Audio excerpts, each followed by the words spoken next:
ကဘာပေါ်မှာအမွှားကိုအလင်းနဲ့ခွင်ပြီးမကောင်းမှုကိုကောင်းမှုနဲ့အောင်နိုင်ခြင်းရဲ့အစွမ်းထက်တဲ့အထင်းမှာပွဲတော်တစ်ခုရှိပါတယ်။ဒါကတော့ဒီပါဝလိဒါမှမဟုတ်ဒီဝါလိလို့ခေါ်တဲ့အလင်းရောင်ရဲ့ပွဲတော်ပါပဲ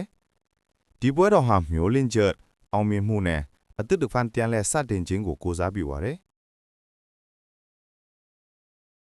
ဒီပါဝလိရဲ့အဓိကဇက်မစ်ကတော့ယာမယနဇတ်တော်ကြီးနဲ့ဆက်ဆက်နေပါတယ်။အယူထျပြည်ရှင်ယာမမင်းသားဟာမကောင်းဆိုးဝါးဘလူးဘရင်ယာဝနာကိုအောင်နိုင်တဲ့နောက်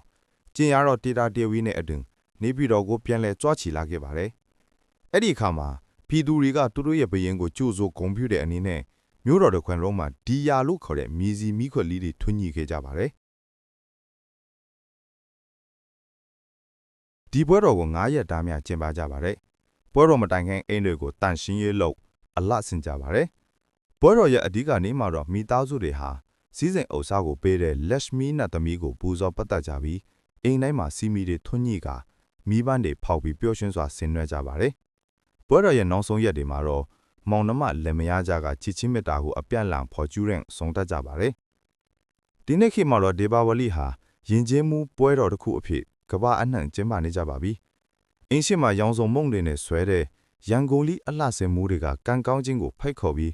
မိထိုင်းလို့ခေါ်တဲ့အချိုပွဲမျိုးစုံကိုအပြန်အလှန်ဝေမျှစားသုံးကြပါတယ်။မိသားစုဝင်တွေအားလုံးအဝတ်အစားသစ်တွေဝတ်ဆင်ပြီးပြန်လဲစုံစည်းကြတဲ့ပျိုးရွှင်စွာအချိန်ခါလက်ထည့်ပါတယ်။နောက်ဆုံးမှာတော့ဒေဘာဝလိဆိုတာအပြင်ဘက်ကမိအလင်းရောင်တွေတက်တက်မဟုတ်ပါဘူး။ဒါဟာလူတဦးချင်းစီရဲ့အတွင်းစိတ်ထဲထားအတိညာဂရုဏာနဲ့မျောလင့်ချက်ဆိုတဲ့အလင်းရောင်ကိုပြန်လဲရှာဖွေဖို့အားသစ်ပေးတဲ့ပွဲတော်တစ်ခုပဲဖြစ်ပါတယ်။အားလုံးပဲပျော်ရွှင်စွာဒေဘာဝလိထည့်ပါစေ။